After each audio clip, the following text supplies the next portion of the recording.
تر كيف فعل ربك بأصحاب الفيل ألم يجعل كيدهم في تضليل وأرسل عليهم طيرا أبابيل ترميهم بحجارة من سجيل فجعلهم كعصف مأكول صدق الله مولانا العظيم। আল্লাহ পাকের দরবারে লাখ কোটি শুকরিয়া। মহান আল্লাহ আমাদেরকে সূরা ফিল এটা তেলাওয়াত করার তৌফিক দান করলেন। আমরা আল্লাহ তাআলার দরবারে শুকরিয়া আদায় করি, আলহামদুলিল্লাহ। আজকে আপনাদের সামনে যে বিষয়টা আমি আলোচনা করব সেটা হচ্ছে সূরা ফিলের তাফসীর করব ইনশাআল্লাহ। আসুন প্রিয় ভাইরা, আমি যে আপনাদের সামনে সূরা ফিল আলোকপাত করলাম, অত্যন্ত গুরুত্বপূর্ণ একটা সূরা। এটা কোরআনে কারিমের 105 নম্বর সূরা। কত নম্বর সূরা?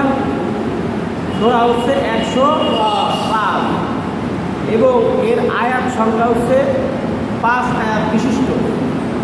এবং এই সূরাটা মাক্কি সূরা এবং এইটা 30 নম্বর পারার ভিতরে এই সূরাটা রয়েছে। এই সূরা ফিল শব্দের অর্থ কি? ফিল মানে হাতি। আল্লাহ তাআলা হাতির নামে একটা সূরা নাযিল করেছেন। আলহামদুলিল্লাহ বলবো না আমরা? আল্লাহ তাআলা মাকরুসান নামে একটা সূরা নাযিল করেছেন, নাম হলো আনকাবুত। আল্লাহ তাআলা এরকম মৌমাছির নামে সূরা দিয়েছেন। এরপরে আল্লাহ তাআলা গরুর নামে সূরা দিয়েছেন, সেটার নাম কি? সূরা আল বাকারা।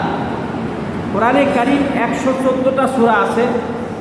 114 সূরার ভিতরে এইটা হচ্ছে 105 নম্বর সূরা। আমরা যখন পড়লাম বিসমিল্লাহির রহমানির রহিম, এটার ভিতরে 19টা অক্ষর আছে। কয়টা অক্ষর আছে? আমার সাথে কথা বলেন।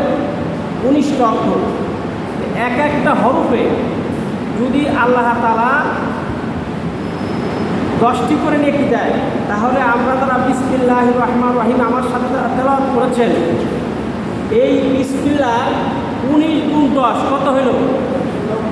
190 নেকির সওয়াব আল্লাহ তাআলা সবার আমলনামা দান করেছেন। এই জন্য এই সূরা ফিল আমাদের অনেকের মুখস্থ আছে। আমার সাথে সাথে সকলে পড়বে। বলেন বিসমিল্লাহির রহমানির রহিম। এই যে বিসমিল্লাহির রহমানির আমরা পড়লাম, এর ভিতরে 19টা হরফ আছে, অক্ষর আছে। আল্লাহ তাআলা আমাদের সকলের আমলনামায় 190টা নেকি ফেরেশতারা লিখে দিলেন। এবং আমরা যে এই যে সূরা ফিল পড়লাম, সূরা ফিলের ভিতরে আয়াত আছে কতটি? 5টা আয়াত এবং অনেকগুলো অক্ষর আছে। এই যতগুলো অক্ষর আছে প্রত্যেকটা অক্ষরের সাথে 10টা করে নেকি আল্লাহ তাআলা আমাদের আমলনামায় যোগ করে দেবেন। সুবহানাল্লাহ। তো আসুন প্রিয় ভাইরা, আমরা আজকে সূরাটা অত্যন্ত গুরুত্বপূর্ণ সূরা। আমরা প্রথমে একটু অনুবাদটা জেনে নিই যে এই সূরার ভিতরে আল্লাহ তাআলা কি বলেছেন। সকল ক্ষমতার মালিক কে? আল্লাহ। বিসমিল্লাহির রহমানির রহিম, পরম দাতা এবং দয়ালু আল্লাহ তাআলার নামে শুরু করছে। আল্লাহ তাআলা এই সূরাটা নাযিল করেছেন আমাদের নবী, বিশ্বনবী মুহাম্মদ রাসূলুল্লাহ সাল্লাল্লাহু আলাইহি ওয়াসাল্লাম এই পৃথিবীতে আসা 50 দিন আগে। কতদিন আগে? আমার সাথে কথা বলে, কতদিন আগে? তখনও কিন্তু আমাদের নবী মুহাম্মদ সাল্লাল্লাহু আলাইহি ওয়াসাল্লাম এই পৃথিবীতে আগমন করে নাই, আমাদের নবী আসে নাই। এই আসার 50 দিন আগে একটি বড় ঘটনা ঘটেছিল। আল্লাহ তাআলা সেই ঘটনা সূরা আল ফিলের মাধ্যমে বিশ্বনবী মুহাম্মদ সাল্লাল্লাহু আলাইহি ওয়াসাল্লামকে জানিয়েছেন।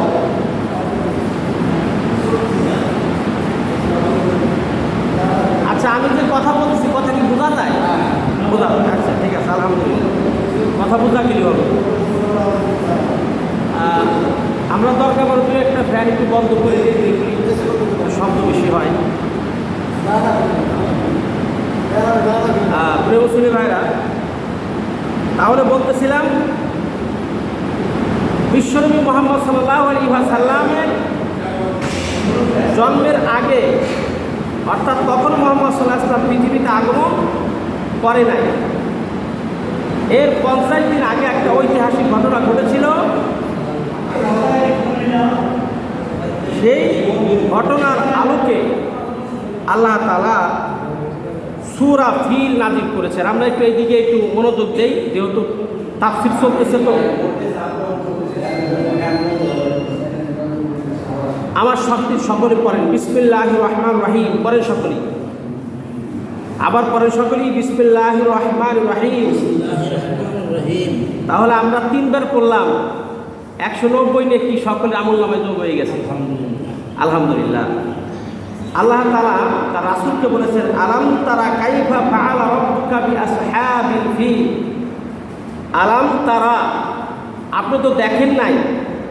কারণ হচ্ছে মুহাম্মদ সাল্লাল্লাহু আলাইহি ওয়াসাল্লাম তো সেখানে ছিল না, রাসূল জন্মের 50 দিন আগের ঘটনা। মানে হর্স, তারা আপনি দেখেন নাই। আমরা বলি না ইংরেজিতে হোয়াট ইজ ইউর নেম, তোমার নাম কি? আল্লাহ তাআলা প্রশ্ন করেন, লাম তারা, হে রাসূল আপনি কি দেখেছেন? মানে আপনি দেখেন নাই। কাইফা, কিরকম, ফাআলা রাব্বুকা বিআসহাবিল ফিল, হস্তি বাহিনী যারা হস্তিওয়ালা হাতিওয়ালাদের সাথে আপনার প্রভু কীরকম আচরণ করেছেন আপনি সেটা দেখেন নাই। আলাম ইয়াজআল কাইদাহু ফি তাদলিল, আলাম ইয়াজআল, তিনি কি, কাইদাহু শব্দের অর্থ হলো তাদের কৌশল। আল্লাহ বলছেন আলাম ইয়াজআল, তিনি কি করে দেন নাই, কাইদাহু তাদের সকল কৌশল, ফি তাদলিল ব্যর্থ। অর্থাৎ আল্লাহ তাআলা এই হস্তি বাহিনীর সকল ষড়যন্ত্র, সকল কৌশলকে আল্লাহ তাআলা ব্যর্থতা পরিণত করেছেন। সুবহানাল্লাহ। এরপরে বলছেন কি, ওয়া আরসালা আলাইহিম তায়রান আবাবিল, ওয়া আরসালা আল্লাহ তাআলা প্রেরণ করলেন, আলাইহিম তাদের উপরে, তায়রান আবাবিল পাখি প্রেরণ করলেন। আবাবিল শব্দের অর্থ হলো ঝাঁকে ঝাঁকে। পাখি প্রেরণ করলেন কেমন করে? আমরা মনে করি কি যে ওই আবাবিল পাখি আল্লাহ তাআলা পাঠাইছেন। আবাবিল পাখি নামে কোনো পাখি নাই। আবাবিল শব্দের অর্থ হলো ঝাঁকে ঝাঁকে আল্লাহ তাআলা কী করেছে? পাখি পাঠিয়েছে।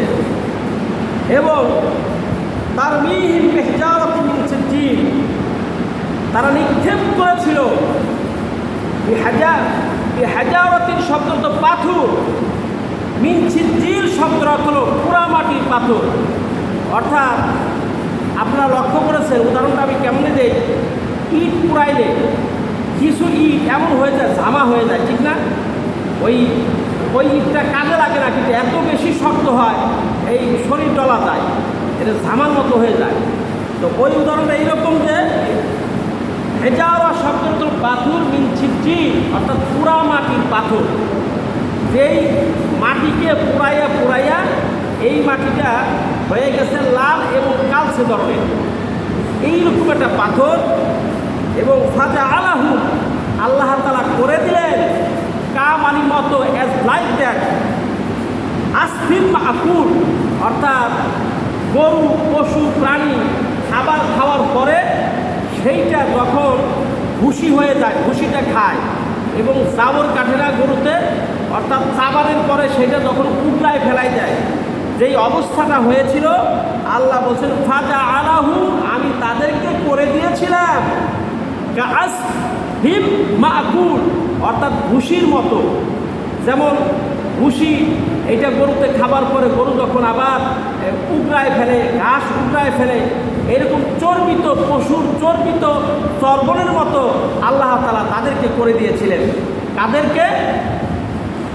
হস্তি বাহিনীদেরকে। হস্তি বাহিনী কারা?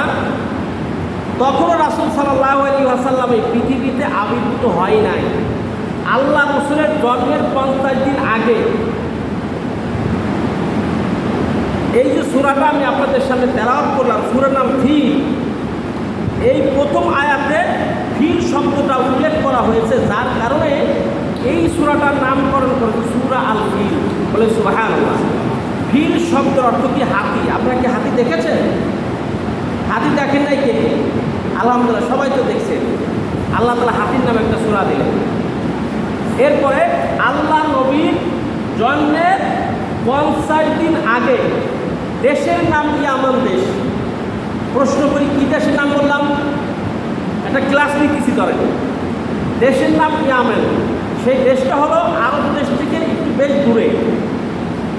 আপনার এই ইয়ামান দেশের একজন বাদশা ছিলেন, ওনার নাম ছিল আবরাহা। কেউ কেউ ওনার নাম বলেছেন উনি নাম আব্রাহাম ছিলেন, কেউ কেউ বলেছেন ওনার নাম হচ্ছে আবরাহা। উনি একজন অত্যাচারী বাদশা ছিলেন এবং হিংসুক টাইপের ছিলেন, জনগণের উপরে জুলুম নির্যাতন করতেন। এই লোকটা যখন একটু চিন্তা করলেন যে এই আরব দেশে একটা মক্কা মুআজ্জামা আছে বাইতুল্লাহ, এখানে প্রতি বছর লোকেরা হজ করতে আসে। লোকেরা কি করতে আসে? হজ করতে আসে। তো এই লোকগুলি হজের কারণে অনেক ব্যবসা বাণিজ্যের দিক থেকে আরব দেশের লোকেরা অবস্থা খুব ভালো ছিল। এদেরকে কেমনি ফিরিয়ে আনা যায়, এই জন্যে সানা নগরীতে তিনি একটি গির্জা তৈরি করলেন। কি তৈরি করলেন? গির্জা। গির্জাটা হচ্ছে এত উঁচা ছিল যে তাফসীরের ভাষায় লিখেছেন কেউ যদি টুপি মাথায় দিয়ে উপরের দিকে তাকাইতেন তাহলে টুপি মাথাতে পড়ে যেত, এত উঁচা ছিল গির্জাটা। এবং এত বেশি পয়সা খরচ করে করলেন যে লোকেরা যাতে মক্কায় না যায় ওই গির্জায় যা হজ করে, এবং ঢাক ঢোল পিটিয়ে লোকদেরকে বললেন যে তোমরা এখন আর বাইতুল্লায় যাও না, মক্কায় যাওয়ার দরকার নাই, তোমরা এই ইয়ামান সানানগরে একটি গির্জা প্রতিষ্ঠিত হয়েছে সেখানে তোমরা আসো। তো উনি এভাবে করে যখন গির্জার এলান করতেছিলেন, মানুষকে বলতেছিলেন, তখন মক্কা মুআজ্জামা বাইতুল্লাহ হচ্ছে আল্লাহর ঘর। এটা কে তৈরি করেছেন? ফেরেশতারা তৈরি করেছেন আল্লাহর হুকুমে। আল্লাহ তাআলা আরশে মুআল্লায় এত মর্যাদায় ঘরে, এই ঘরটা লোকেরা যাইতো প্রতি বছর। ওনার খুব ক্রোধ হইল যে আমি একটা গির্জা তৈরি করলাম এত সুন্দর করে, লোকেরা কেন সেখানে যায় না? এখন দুষ্ট প্রকৃতির যুবক আছে না? ভালো যুবকও আছে, আবার মন্দ যুবকও আছে। যেমন ডাব চুরি করার যুবক আছে, আসেনি? রাতের বেলায় পরের কাছে ডাব চুরি করে। আবার এমন যুবক আছে পাল্লা দিয়ে আখ চুরি করে। এমন যুবক আছে অন্যের, এখন এটা কমে গেছে, খোপের মুরগি চুরি করে পিকনিক করে, আসেনি? এরকম আগে ছিল বেশি, দেখা যায়। কিন্তু ভালো যুবকও আছে। রাসূল পাক সাল্লাল্লাহু আলাইহি ওয়াসাল্লামে বলেছেন ইসলামের সবচেয়ে প্রথম যুগে বেশি ভূমিকা রেখেছেন যুবক সমাজ। সুবহানাল্লাহ। রাসূল সাল্লাল্লাহু আলাইহি ওয়াসাল্লাম প্রথম যুগের যারা সাহাবী, হযরত ওমর রাদিয়াল্লাহু তাআলা ইসলামের একদম সুন্দর ভূমিকা পালন করেছেন। ওনার বয়স তখন ছিল 26 বছর। রাসূল সাল্লাল্লাহু আলাইহি ওয়াসাল্লামের একজন সাহাবী ছিল, তার নাম হচ্ছে আব্দুর রহমান বিন আউফ। তিনি যখন ইসলাম গ্রহণ করলেন তখন তার বয়স ছিল 17 বছর। মুখস্থ রাখেন। এবং রাসূল সাল্লাল্লাহু আলাইহি ওয়াসাল্লামের এক ক্ষুদ্র একজন সাহাবী ইসলাম গ্রহণ করেছিল, হযরত আলী কাররামাল্লাহু ওয়াজহাহুল্লাহ। এই আলী যখন ইসলাম গ্রহণ করেছিলেন তখন তার বয়স ছিল 8 বছর। কত বছর? 8 বছর। সুবহানাল্লাহ। যুবকদের অবদান কম না। রাসূল সাল্লাল্লাহু আলাইহি ওয়াসাল্লাম এই দ্বীন প্রতিষ্ঠার ক্ষেত্রে আল্লাহ রাসূল বলেছেন যে যুবকদের অবদান অনেক বেশি, যুবকরাই সবচেয়ে বেশি অগ্রসর ভূমিকা পালন করেছেন। এবং যুবকদেরকে কাজে লাগানোর জন্যই রাসূল পাক সাল্লাল্লাহু আলাইহি ওয়াসাল্লাম একটি সংগঠন করেছিলেন, তার নাম দিয়েছিলেন হিলফুল ফুজুর। কি সংগঠন? হিলফুল ফুজুর। এই সংগঠনের মাধ্যমে রাসূল সাল্লাল্লাহু আলাইহি ওয়াসাল্লাম সমাজে যত খারাপ কাজ আছে, সমাজের যত অন্যায় অত্যাচার আছে, তার বিপক্ষে তিনি ভূমিকা পালন করতেন। এই জন্য যুবকদের ভূমিকা অনেক বেশি। আবার এই যুবকরা ইচ্ছা করলে একটা অন্যায় কাজ করতে পারে, আবার এই যুবকরাই ইচ্ছে করলে সমাজের ভিতরে ন্যায় প্রতিষ্ঠা করতে পারে। ঠিক না বেঠিক? যুবকরা যদি ঐক্যবদ্ধ হয় যে আমরা এই গ্রামে গান বাজনা হইতে দিব না, এই গ্রামে বিবাহ শাদী হবে কিন্তু ঢোল ডগর বাজবে না, এই গ্রামে ওয়াজ নসিহত হবে, গান বাজনা হবে না। এই গ্রামে ভালো যত ইসলামের কাজ হচ্ছে সেইটা করবে, গুনাহের কাজ আমরা করতে দেব না। ঠিক না ঠিক? যুবকরা যদি ভূমিকা পালন করে তো এটা করতে পারে না? পারে। আসল ঘুরে বেড়ায়। যেটা বলতেছিলাম, আব্রাহা তৈরি করলেন গির্জা। গির্জা তৈরি করার পরে কিছু সকল যুবকরা ওই গির্জা মানে তারা গেছে কোনো একটা কাজ করার জন্য। এখন এক যুবক বলছে, বন্ধু আমার তো পায়খানার চাপ এসেছে, কী করবো? বলছে এইখানে তো কোনো জায়গা নাই, চলো এই যে সুন্দর ঘর দেখা যায় এখানে বসে আমরা পায়খানা করি। 5-7 যুবক সেই গির্জার ভিতরে পায়খানা করেছে। এখন এক বন্ধু বলতেছে যে পায়খানা তো করলে ঠিক আছে, এখন সুযোগ করবো কীভাবে? পানি কই? পানি আর দরকার দেখি, ওয়ালের সাথে সুন্দর করে মানচিত্র আঁকাই দাও। এখন পানি তো আর পাই নাই, ওয়ালের সাথে সুন্দরভাবে বসে বসে যা করার দরকার আয় পর্যন্ত দেখলো টুকলা গাছ দিয়েও কাজ সারত। তখন পানির খুব অভাব ছিল। মাঠে ঘাটে যখন পায়খানা করতো লোকেরা, তখন ওই মাটির ইটে দিয়া এবং অনেক কিছু দিয়া, তখন পানি নাই, করবেটা কি? তারা কি করেছে? পায়খানা করার পরে ওয়াল দিয়া সব মুইসাটিটা পরিষ্কার করে ফেলাইছে। পরের দিন আব্রাহা চিন্তা করে, দেখি আমার গির্জার অবস্থা কি। উনি একটা নতুন বাইতুল্লাহ তৈরি করলেন। আমরা সকলে করি নাউজুবিল্লাহ। আসলে কি সেটা বাইতুল্লাহ? না।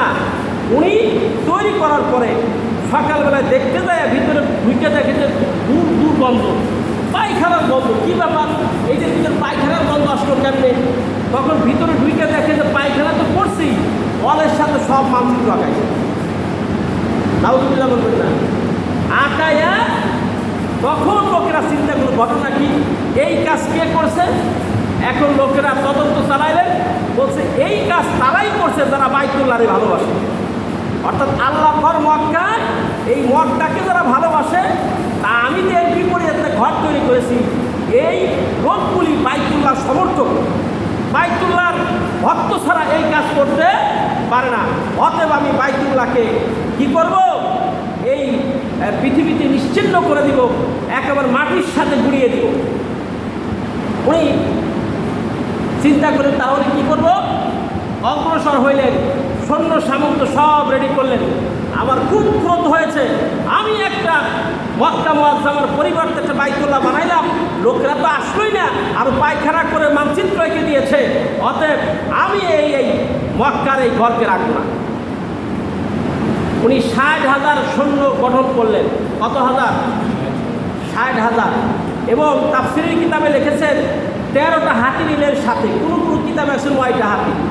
এবং 13টা হাতির ভিতরে একটা হাতি ছিল অনেক বড়। এই হাতিটার নাম হচ্ছে মাহমুদ। কি হাতি? হাতির নাম হচ্ছে কি? মাহমুদ হাতি। তখন উনি লোকদেরকে বললেন যে আমি বাইতুল্লাহ আল্লাহর এই ঘর, এটা আমি ধ্বংস করে দিব। উনি সামনের দিকে অগ্রসর হইলেন। পথিমধ্যে যারা বাইতুল্লাহকে ভালোবাসে, মোহাব্বত করে, এখন বলেন আমাদের এই মসজিদ যদি খ্রিস্টানরা ভেঙে দিতে আসে, হিন্দুরা যদি আমাদের এই মসজিদকে ভাঙতে আসে, আমাদের ইমানের দাবিরা যে মসজিদকে রক্ষা করতে হবে, নাকি আমরা ঘরে তালাবদ্ধই থাকবে? হ্যাঁ, অনেক কিন্তু চেষ্টা করবে যে না, এই মোল্লাবাড়ি জামি মসজিদ আমাদের ঐতিহ্য, এই ঘরকে আমরা ভাঙতে দিব না। তাই তো বাইতুল্লাহ যারা অনেকে চেষ্টা করেছেন বাধা দেওয়ার জন্য, কিন্তু আব্রাহার শক্তি ছিল এত বেশি, 60,000 সেনা সদস্য এবং 13টা হাতি। ওরা চিন্তা করলেন কাবা ঘরের সাথে হাতিগুলি বেঁধে দিব সেকল দিয়া, একদম টেনে হেঁচড়ায় কাবা ঘর মাটির সাথে মিশিয়ে দিবে। নাউজুবিল্লাহ। এটা কি সম্ভব? রওনা হইলেন। লোকেরা টুকটাক তা বাধা দিল, এইটা তিনি তাওয়াক্কা করলেন না। মক্কার কাছে চলে আসে, 2 থেকে 3 কিলোমিটার দূরে অবস্থান করলেন।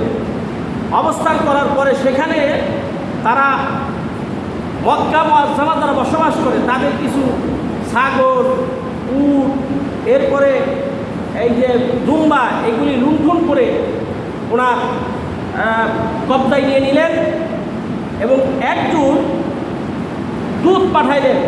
তখন আল্লাহ রসুলের দাদার নাম হচ্ছে আব্দুল মুত্তালিব। তিনি বাইতুল্লাহ দায়িত্বে ছিলেন, মুতাল্লি ছিলেন।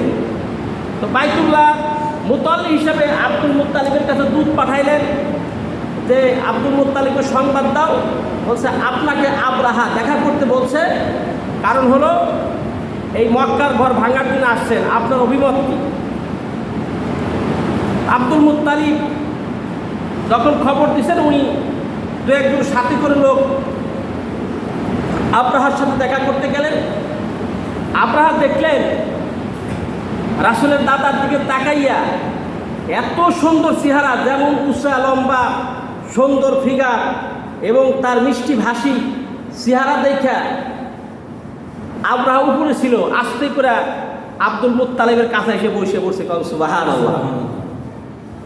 বলছে আপনার ব্যক্তিত্ব পার্সোনালিটির কাছে আমি আপনার কাছে হাঁটু নতদান করে বসতে বাধ্য হলাম।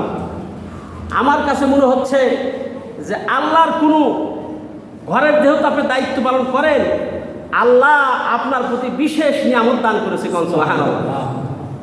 এই যে আব্দুল মুত্তালিবরা যখন ডাকলেন, কাছে বসলেন, বলছে যে শুনেন, আপনার সাথে আমার কোনো ঝগড়া নাই, আমার একটু রাগ হয়েছে, আমি একটা নিজে গির্জা তৈরি করেছি বাইতুল্লাহর পরিবর্তে, লোকেরা সেখানে হজ করবে, কিন্তু সেটা তো করেই নাই, লোকেরা সেটা পায়খানা করে মানচিত্র আঁকিয়ে দিয়েছে, অতএব আমি এই ঘরটা ভেঙে ফেলবো, আপনার অভিমত কি? আব্দুল মুত্তালিব বললেন যে দেখেন, এই বাইতুল্লাহ এটা আমার ঘর না, এটা কার ঘর? আল্লাহর ঘর। আমি আপনাকে অনুরোধ করবো যে এই ঘরে আপনি হাত দিয়েন না, এই ঘরটা আপনি ভেঙেন না, এইটা আল্লাহ তাআলার ঘর, এই ঘরের মালিক আমি না। অনেক রিকোয়েস্ট করার পরে বলছে না, আমার সিদ্ধান্তে অটল। আপনি এখন কি বলতে চান? বলতে চাই যে এই ঘর আমি আমার কিছু উট, আমার কিছু ছাগল, আমার কিছু দুম্বা আপনার লোকেরা ধরে নিয়ে আসছে, আমি ওইগুলির মালিক। আমার 200 উট ধরে নিয়ে আসছে, আমি উটের মালিক, কিন্তু ওই কাবা ঘরের মালিক আমি না। সুবহানাল্লাহ। কাবা ঘরের মালিক কে? আল্লাহ। বলছে আল্লাহর ঘর আল্লাহই রক্ষা করবেন, আমার জিনিসপত্রগুলো দিয়ে দেন। আব্রাহা কি করলেন? সমস্ত হাতিগুলি, সমস্ত উটগুলি, সমস্ত ভেড়াগুলি, যা কিছু ধরে নিয়েছিলেন সবগুলি দিয়ে দিলেন। তার ভিতরে আব্দুল মুত্তালিবের 200টা উট ছিলেন। আব্রাহা বললেন ঠিক আছে, আপনার জিনিস নিয়ে যান। আব্দুল মুত্তালিব আসার সময় বাইতুল্লাহ শরীফের গিলাফ ধরে আল্লাহকে বলে, আল্লাহ এই ঘরের মালিক আমি না, এই ঘরের মালিক আল্লাহ তুমি, আরশের মালিক, এই ঘর তুমি রক্ষা করিও। আমি আব্দুল মুত্তালিব, আমি ওনার সাথে ক্ষমতায় পারবো না, আমি দুর্বল। আল্লাহ তুমি এই ঘরকে রক্ষা করিও। আল্লাহ চোখের পানি ফেলে আল্লাহর কাছে কান্নাকাটি করতেছিলেন। তখন কিন্তু দেখেন আল্লাহ তাআলার কি রহমত, ওই ঘরের ভিতর 360টা মূর্তি ছিল। আব্দুল মুত্তালিব একবার ওই মূর্তির কথা বলেন নাই, কোন সুবহানাল্লাহ। মূর্তির কথা তার মাথায় স্মরণই নাই। তিনি আল্লাহকে ডেকে বলেছেন, আল্লাহ এই ঘরের মালিক তুমি, তুমি এই ঘরটাকে রক্ষা করিও। একবারও তিনি 360টা মূর্তির কথা মাথায় আসে নাই, মূর্তির কাছে কোনো দোয়াও করে নাই। দোয়া করছে কার কাছে? আল্লাহর কাছে। আল্লাহ তাআলা তার দোয়াকে অ্যাকসেপ্ট করেছেন, কবুল করেছেন। এখন আব্দুল মুত্তালিব আল্লাহর কাছে দোয়া করে লোকদেরকে বলো, দেখো এই ঘর আল্লাহর ঘর, এই ঘর যে ভাঙতে আসবে আল্লাহ তাআলা গজব নাযিল করবে, অতএব তোমরা তাড়াতাড়ি আমার সাথে চলো, পাহাড়ের কোনো গুহায় আশ্রয় গ্রহণ করি। মুত্তালিব কী করলেন? তার লোকজন নিয়ে দূর অঞ্চলে পাহাড়ে অবস্থান করতেছিলেন এবং অবলোকন করতেছিলেন যে কি ব্যবস্থা আল্লাহ তাআলার তরফ থেকে হয়ে যায়, কি ব্যবস্থা আল্লাহ তাআলা গ্রহণ করেন। পরের দিন সকালবেলায় খুব উদ্যমে, খুব শক্তি নিয়ে মক্কার অভিমুখে যখন রওনা করলেন আব্রাহা, সামনে ছিল একটা হাতি, এত বড় হাতি, ওই হাতির নাম ছিল মাহমুদ। কিছু দূর অগ্রসর হওয়ার পরেই মাহমুদের এই রকম হাঁটু মাটির ভিতরে গেড়ে গেলেন, সে আর সামনে অগ্রসর হতে পারেন না। এরকম তাফসীরের কিতাবে এসে কুরআনের বাট, আপনারা কুরআন ছিলেন তো, এই কাঠ কাটে যে এই কুরআনের বাট দিয়ে হাতিকে এমন করে আঘাত করতেছে, হাতি নিস্তব্ধ হয়ে গেছে। সামনের দিকে অগ্রসর হতে পারে না। যখন হাতির মুখটা ঘুরিয়ে অন্য দিকে দেয়, পূর্বর বাগে দৌড় দেয়। সুবহানাল্লাহ বলবেন না? কিন্তু যখন তারা ঘুরে আবার মক্কার দিকে নিয়ে তখন আঘাত করে যে মক্কার দিকে আগাও, হাতি আর আগাইতে পারে না। কিন্তু হাতিকে যখন এরকম মক্কার দিকে না দিয়ে অন্যদিকে মুখ ঘুরায় তখন পিটাইতে শুরু করে, হাতি দৌড় দেয়। আবার হাতিরে ধরে এনে মক্কার দিকে মুখ করে দিয়ে পিটাইতে থাকে। কিন্তু হাতি 1 ইঞ্চি জায়গাও সামনে আর অগ্রসর হতে পারল না। ওইখানে তিনি অবশ হয়ে গেলেন। যতই পিটায় তো মক্কার দিকে আর আগানোর ক্ষমতা থাকলো না।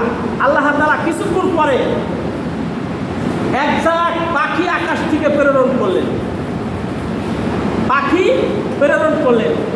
তাফসীরের কিতাবে তো লিখেছে যে এই পাখি প্রত্যেকের ঠোঁটে একটি করে পাথর ছিল। কি পাথর? পাথরটার কালার লেখছে তাফসীরের কিতাবে, আমি আজকেও পড়লাম, লাল এবং কালো মিশ্রিত। কেউ কেউ বলেছে যে ছোট ছাগলে পায়খানা করলে ছাগলের যে নাড়ি হয়, আবার কেউ বলেছে যে ছোলা আছে না, ছোলা যেগুলো মানুষ খায়, এই ছোলার মতো এইরকম সাইজের পাথর। আর ওই পাখিগুলার পা ছিল কুকুরের পায়ের মতো। এই যেই পাখিটা আল্লাহ তাআলা পাঠাইলেন আসমান থেকে, এই পাখির পা ছিল কুকুরের পায়ের মতো। আবার ঠোঁট ছিল একটু লম্বা এবং প্রত্যেকের ঠোঁটে এরকম পাথরগুলো হচ্ছে লাল এবং কালো রঙের। যারা ঐতিহাসিকগণ উল্লেখ করেছে, যারা সচক্ষে দেখেছে, পাখিতে যখন পাথরটা মারে এবং প্রত্যেকটা পাথরের গায়ে যার উপরে মারবে তার নাম লেখা ছিল, সুবহানাল্লাহ, নাম লেখা ছিল। যখন পাথরটা উপর থেকে মারে, যার উপরে পড়ার সাথে সাথে পানির মতো বলতে বলতে শরীর এবং একটা তাজা মানুষ মাটির সাথে মিশে যায়, সুবহানাল্লাহ। কেউ কেউ তাফসীরে উল্লেখ করেছেন যে পাথরটা যখন মারা হয় সাথে সাথে তার চুলকানি শুরু হয়ে যায়। যখন এরকম চুলকায়, যেখানে চুলকায় সাথে সাথে মাংস এবং হাড্ডি একসাথে উঠে আসে, সুবহানাল্লাহ। এটা কার গজব? ধরে কোন কার গজব? আল্লাহর গজব। এরকম যখন পাথর মারতে থাকলো, তখন অনেকেই চিন্তা করলো যে সর্বনাশ, পাথর মারার সাথে সাথে সে জায়গায় ব্রেক। এইরকম হাদিসের ভাষায় আছে, গরুতে খাবার খাওয়ার পরে উগড়াইয়া জাউর কাটে যেমন অবস্থাটা ওই রকম হয়ে গেল, কাসফিন মাকুল, এই উদাহরণ দিয়েছে। এখন অবস্থাটা এরকম হইল, আব্রাহা চিন্তা করলে সর্বনাশ, এখন কি করি? উনি ইয়ামানের দিকে দৌড়িয়েছিলেন, কিন্তু একটা পাখি, তার গালে যে পাথর, ওই পাথরের গায়ে লেখা ছিল আব্রাহা। ওই পাখিটা খুঁজতেছে, এই লোকটা কোথায় গেল, এই লোকটা কোথায় গেল। খুঁজতে খুঁজতে দেখে যে আব্রাহা দৌড়িয়ে কেবল ঘরে ঢুকতেছে, হাতি ব্যাগ করে। ভোরে বলতেছে সর্বনাশ, এইরকম অবস্থা দেখি নাই, খালি দেখলাম পাথরগুলো পরে আর জায়গায় সব ব্রেক হয়ে যায়। আমি কোনোরকমভাবে আমার জানটা বাসায় রেখে চলে আসছি, তাড়াতাড়ি ঘরের দরজা খুলো। আব্রাহাকে দেখে পাখি চিন্তা করলে, আমি এই পাথরটা কোথায় মারি? ঘরের দিকে ঢুকতেছে, তাফসীরের কিতাবে লেখে ঘরের সামনে পাখিটা শুধু পাথরটা রেখে দিয়েছে। যেমন অ্যাটম বোমা হয়, ওই রকম আব্রাহা সহ তার ঘর একেবারে সাথে সাথে 1 সেকেন্ডের ভিতরে আগুন ধরে ধূলিসাৎ হয়ে গেছে, সুবহানাল্লাহ। এই ঘটনা ঘটেছিল কবে? রাসূল পাক সাল্লাল্লাহু আলাইহি ওয়াসাল্লাম তখনও পৃথিবীতে আসে নাই, আল্লাহ রাসূল আসার 50 দিন আগে। তো আল্লাহ রাসূল তো এই ঘটনা দেখে নাই, দেখছে নাকি? আল্লাহ তাআলা সূরা ফিলের মাধ্যমে তার এই ঘটনা দেখাইলেন যে, হে রাসূল, হে মুহাম্মদ, আমি আল্লাহ তাআলা কত বড় পাওয়ারফুল জানো? তুমি যখন পৃথিবীতে আসো নাই, এই বাইতুল্লাহর ঘর ভাঙার জন্য আব্রাহা আসছিলেন, আমি আব্রাহাকে তার সেনাবাহিনী সহ তার সকল ক্ষমতা এই পৃথিবীর থেকে নিশ্চিহ্ন করে দিয়েছি, সুবহানাল্লাহ। ভাইয়ের আমার, আর একটা বিষয় তথ্য দেই, যে যত বেশি আল্লাহর বিরুদ্ধাচারণ করবে, আল্লাহ তাআলা পৃথিবীতে তার শাস্তিটা ওই মাপে দিবেন। যেমন উদাহরণ দেয়, পৃথিবীতে আল্লাহ ছাড়া অনেকেই গাছের পূজা করেছেন, অনেকেই মাছের পূজা করেছেন, কিন্তু কেউ রব দাবি করে নাই। কেউ মনে করেছেন যে মাছ হলো আমার রব, কেউ মনে করেছেন এই গাছটা হচ্ছে আমার রব। এই এখন অনেক লোক দেখবেন যে বিভিন্ন জায়গায় আপনার মান্যত করে যে আমার ছেলের যদি অসুখ ভালো হয়ে যায় ওই জটা পাগলের মাজারে আমি কিছু দিয়ে আসবো। এটা সম্পূর্ণ শিরক বা নাউযুবিল্লাহ। রোগ ভালো করার মালিককে, রোগ দেওয়ার মালিককে একমাত্র আল্লাহ। ভরসা রাখতে হবে কার উপরে? নামাজ পড়ে আল্লাহকে বলেন, আল্লাহ তুমি আমার রোগটা ভালো করে দাও। ভালো করার মালিককে আল্লাহ।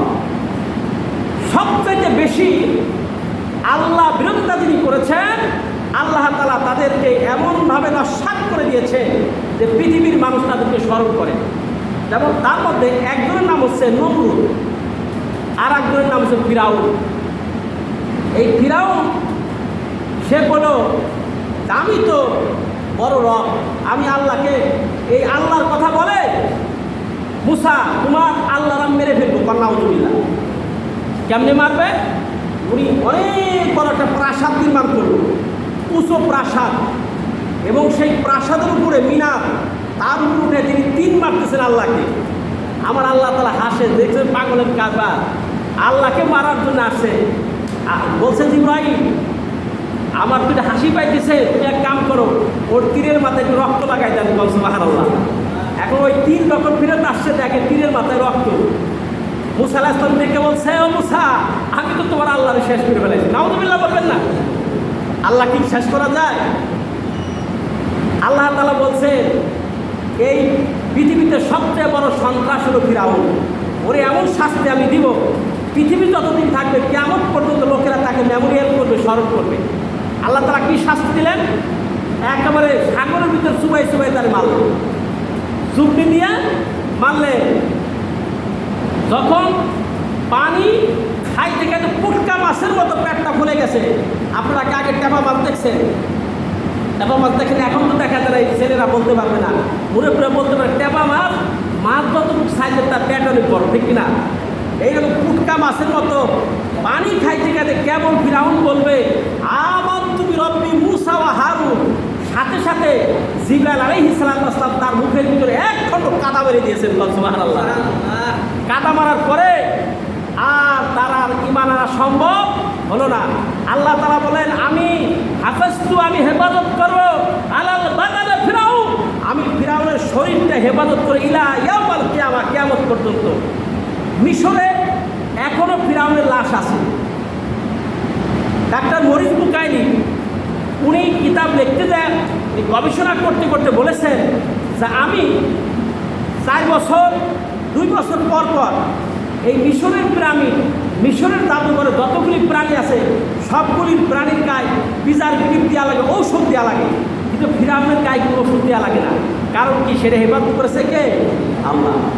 উনি এই টিস্যু নিয়ে, সেল নিয়ে, চামড়া নিয়ে, লোম নিয়ে গবেষণা করেছেন। গবেষণা করে কিছু না পাইয়া বলছে রব্বি আল্লাহ লা ইলাহা ইল্লাল্লাহু মুহাম্মাদুর রাসূলুল্লাহ।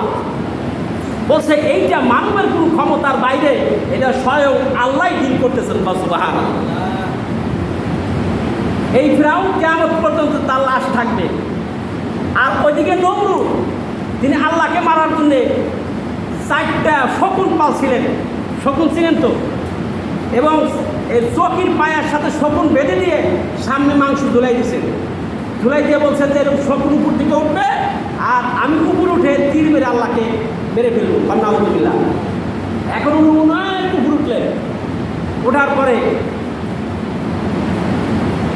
তীর নিক্ষেপ করেছেন। আল্লাহ হেসে দিয়ে বলছেন জিবরাইল একটু রক্ত মাখাই দাও, বান্দা আসছে, নিরাশ করো না। তীরের উপরে রক্ত দেখার পরে নমরুদ বলতেছে আল্লাহর আমি শেষ করছি। ইব্রাহিম তুমি কোন আল্লাহর কথা কও?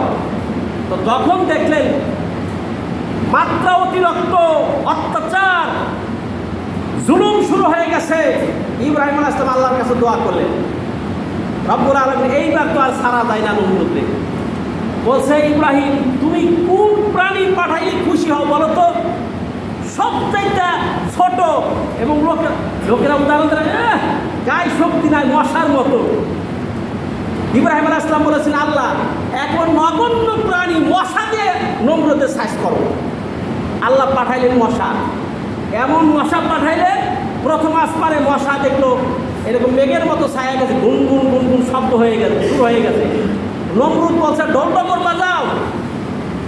ঢোল বাজাচ্ছে, কিন্তু মশার সাউন্ড এত বেশি, ওই ঢোলের আওয়াজ আর সৈন্য সামগ্রীর কানে যায় না, খালি মশার আওয়াজ আসে। কিছুক্ষণ পরে মশাই যখন কামড় দেয়, ভাইরা আমাদের মশাই কামড় দিয়ে কী খায়?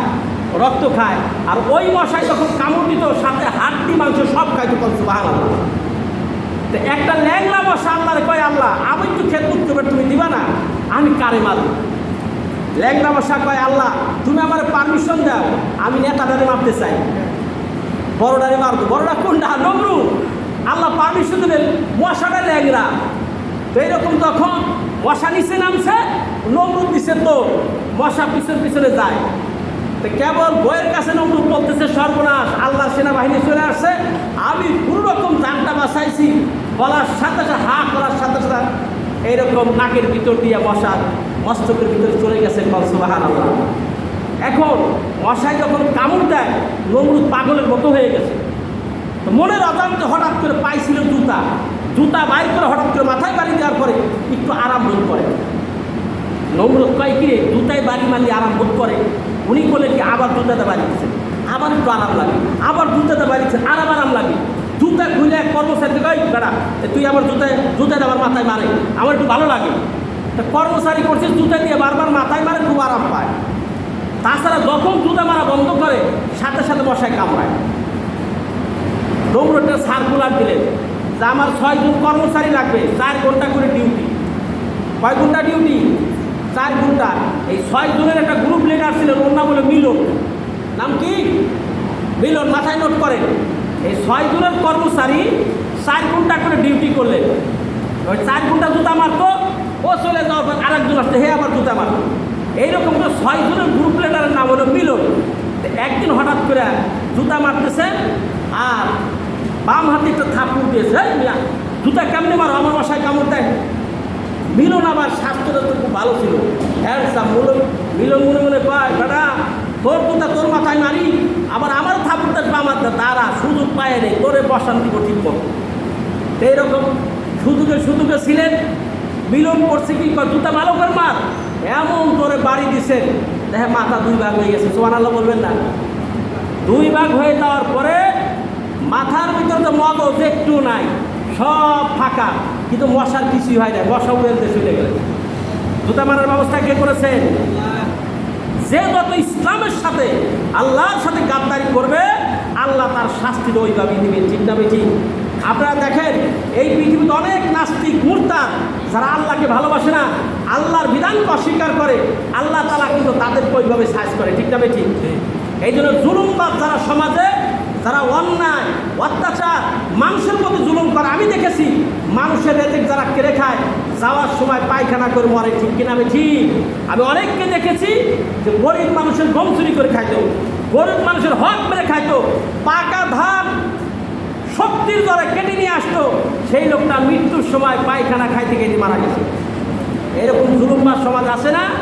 আজও আছে। যারা মানুষের মতো অত্যাচার করবে, জুলুম করবে, আল্লাহ তাআলা তাদেরকে এইভাবেই শাস্তি দিবেন। আমরা এই ঘটনাতে কি শিক্ষা পাইলাম?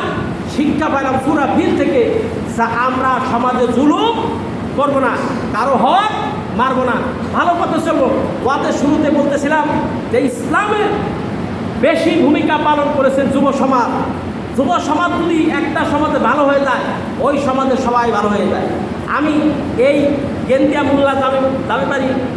মোল্লাবাড়ি জামি মসজিদের যুবকদের জন্য স্পেশালি দোয়া করি, কারণ অনেক জায়গায় আমি এটা শুনতে পাইছি যে ঘটনা সঠিক কিনা, যে আমাদের এই এলাকায় আমাদের সভাপতি সাহেব বলছেন ঢোল টকর এগুলি বাজে না। তা আপনারা তো ঢোল টকর বাজাবেন না ইনশাল্লাহ, নাকি? বাজে না, যেহেতু এই সুনামটা আমাদের ধরে রাখতে হবে। গান বাজনা অহেতুক অনেক যুবক এরকম রাতের বেলায় মোবাইলে যদি আপনি খারাপ কিছু দেখেন, আপনার ওই অবস্থায় যদি মৃত্যু হয়ে যায়, তাহলে জাহান্নাম ছাড়ার উপায় থাকবে না। এই জন্য আপনার ওয়াজের এই যে মোবাইলে ইসলামিক জিনিস দেখবেন, ওয়াজ নসিহত দেখবেন, কোরআন তেলাওয়াত দেখবেন, এই অবস্থায় যদি আপনি ঘুমিয়ে যান, ঘুমন্ত অবস্থায় যদি মৃত্যু হয়ে যায়, আল্লাহ তাআলা আপনার এই রূহটাকে জান্নাতুল ফেরদাউস নসিব করে দিবেন। করা যাবে না ইনশাআল্লাহ ভাইরা? যুবকরা মেহেরবানি করে এই মোবাইলে আপনার ভালো জিনিস দেখবেন, কোরআন তেলাওয়াত দেখবেন, হামনাত দেখবেন, ওয়াজ নসিহত দেখবেন। এই অবস্থায় যদি ঘুমিয়ে যান, এই রুহটা আপনার নেক কাজের অবস্থায় থাকে। আল্লাহ বলছেন ইল্লাল্লাযীনা আমানু ওয়া আমিলুস সালিহাত, যে লোকটা ঈমান আনে এবং সৎ কাজ করতেই থাকে, এই অবস্থায় যদি ওই লোকটা মারা যায়, তাহলে ওই লোকটার রুহ ফেরেশতারা জান্নাতে নিয়ে যায়। সৎ কাজ করার তাই থাকতে হবে। আল্লাহ তাআলা আমাদেরকে তৌফিক দান করুন। আমরা বলি আমিন।